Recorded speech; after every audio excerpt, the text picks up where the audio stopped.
Aliokota mkoba njiani, kitu kilichokuwa ndani kilibadilisha maisha yake milele. Mambo vipi marafiki zangu, karibuni tena katika chaneli yetu ya simulizi za kweli na maisha. Kama bado haujasubscribe, bonyeza subscribe and uwashe kengele ili usikose simulizi nyingine za kusisimua. Sasa tuanze hadithi yetu ya leo. Juma alikuwa kijana wa miaka 22. Aliishi maisha ya shida katika kijiji cha mlimani. Tangu kufariki kwa wazazi wake akiwa mdogo, maisha hayajawahi kuwa mepesi kwake. Kila siku aliamka mapema kwenda sokoni kutafuta kazi za kubeba mizigo ili apate chakula cha siku hiyo. Mara nyingi alilala akiwa na njaa, lakini hakukata tamaa. Siku moja asubuhi, akiwa njiani kuelekea sokoni, alitembea kwa mawazo mengi. Alikuwa hajui atapata vipi pesa za kulipa kodi ya chumba chake. Alipofika karibu na daraja dogo lililokuwa pembezoni mwa kijiji, ghafla aliona kitu kimeanguka kando ya barabara. Alisogea karibu na kukiangalia vizuri. Ilikuwa ni mkoba mkubwa wa ngozi mweusi.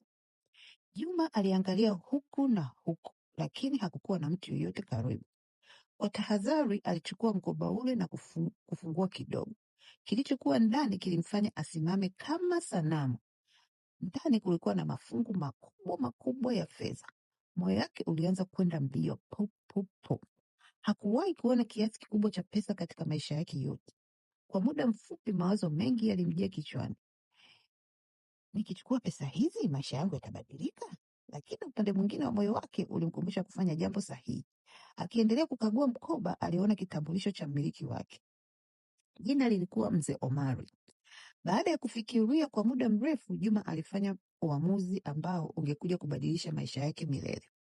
Aliamua kurudisha mkoba. Siku hiyo hiyo alipanda basi kwenda mjini kutafuta mmiliki wa mkoba huo.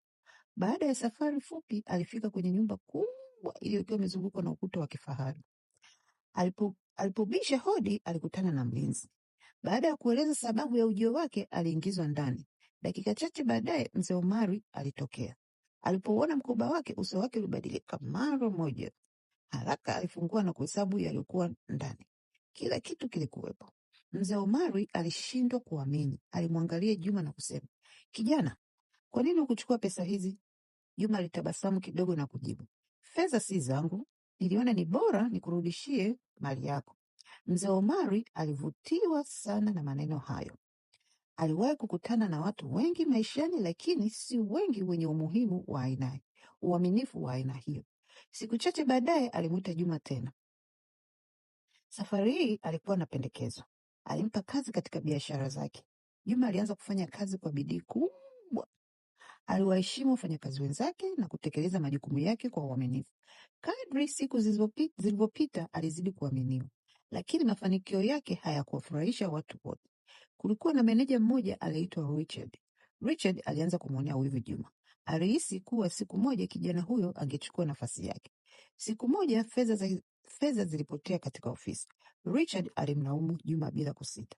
Watu wengi waliamini maneno yake, lakini Juma alijua hana hatia. Mzee Omari aliamua kufanya uchunguzi. Mwisho wa uchunguzi, ukweli ulijulikana. Kamera za usalama zilionyesha kuwa Richard ndiye alikuwa ameiba fedha hizo. Alikuwa amepanga njama za kumharibia Juma jina. Richard alifukuzwa kazi mara moja na heshima ya Juma ikaongezeka zaidi. Miaka ilivyoendelea kupita, Juma alijifunza siri nyingi za biashara kutoka kwa Mzee Omari. Hatimaye akapewa nafasi ya kusimamia biashara kubwa. Kwa juhudi, uaminifu na nidhamu, biashara hiyo ilikuwa kwa kasi. Juma alikuwa maskini wa jana, sasa alikuwa mfanyabiashara mkubwa anayeheshimika. Aliweza kujenga nyumba nzuri.